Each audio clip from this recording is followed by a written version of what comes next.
10 நொடிகளில் சமையலறை ரகசியங்கள். மொறுமொறுன்னு பக்கோடாவை எப்படி செய்வது என்று எப்போதாவது யோசித்திருக்கிறீர்களா? இதோ ரகசியம். உங்கள் பக்கோடா மாவில் சிறிது நெய், உப்பு மற்றும் தயிர் சேர்த்து கலக்கவும். அவற்றை பொரித்து எடுத்தால் சூப்பர் கிறிஸ்பி பக்கோடா ரெடி. உங்கள் தக்காளி பிரிட்ஜில் நீண்ட நேரம் பிரஷாக இருக்க வேண்டுமா? இதோ ஒரு ஹேக். அவற்றை பிரிட்ஜில் வைக்கும் போது தலைகீழாக வைக்க வேண்டும். இதனால் உங்கள் தக்காளியை நீண்ட நேரம் பிரஷாக வைத்திருப்பீர்கள். காய்கறி நறுக்கும் போது விரலை லைட்டா வெட்டி விட்டீர்களா? இதோ ஒரு இயற்கையான ஹேக். முதலில் 1 கிளாஸ் தண்ணீரை குடிக்கவும். அடுத்து வெட்டப்பட்ட பகுதியை தண்ணீரில் கழுவி பிறகு மஞ்சள் தூள் அல்லது தேன் தடவவும். ரத்தம் கசிவது நின்றுவிடும். பாகற்காயை சாப்பிட பிடிக்கவில்லையா? கவலைப்பட வேண்டாம். இதோ ஒரு ரகசியம். வெளிப்புற தோலை சீவிவிட்டு பிறகு அரிசி கழுவிய தண்ணீரில் ஊற வைத்து சமைக்கவும். அரிசி நீரால் கசப்பு உறிஞ்சப்பட்டு கசப்பு தன்மை குறையும். உங்கள் ரங்கோலி காற்றினால் அழிந்து போயிருக்கிறதா?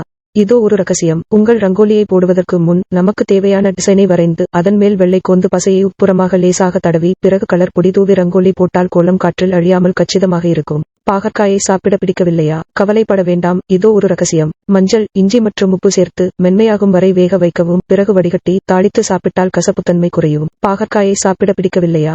இதை முயற்சித்து பாருங்கள். தண்ணீர், உப்பு, மஞ்சள் தூள், வெல்லம் மற்றும் ஒரு துளி எலுமிச்சை சாறு கலந்து பொடியாக நறுக்கிய பாகற்காய் சேர்த்து 30 நிமிடம் ஊறவிடவும். பிறகு சமைக்கவும். கசப்பு எவ்வளவு மறையும் என்பதை நீங்கள் நம்ப மாட்டீர்கள். சுவற்றில் நிற்கும் பல்லிகளால் எரிச்சலாக இருக்கிறதா? இதோ ஒரு வினோதமான தீர்வு. உங்கள் வீட்டின் சுவரில் சில அழகான மயில் இறக்குகளை ஒட்டவும். பல்லிகள் இதனால் மிகவும் பயப்படும். மீண்டும் வராது. பாகற்காயின் கசப்பை குறைக்கும் ஒரு ரகசியம் உங்களுக்கு தெரியுமா? நீங்கள் சமைக்கும் போது சிறிது எலுமிச்சை சாற்றை பிழியவும். இது மந்திரம் போல் செயல்படும். கசப்புக்கு டாட்டா சொல்லுங்க. சுவற்றில் நிற்கும் பல்லிகளால் எரிச்சலாக இருக்கிறதா? இதோ ஒரு வினோதமான தீர்வு. ஒரு பச்சை முட்டையை உடைத்து அதன் ஓடுகளை உங்கள் அறையின் மூலைகளில் வைக்கவும். பல்லிகள் வாசனையை தாங்காது, அதனால் அவை விலகி இருக்கும்.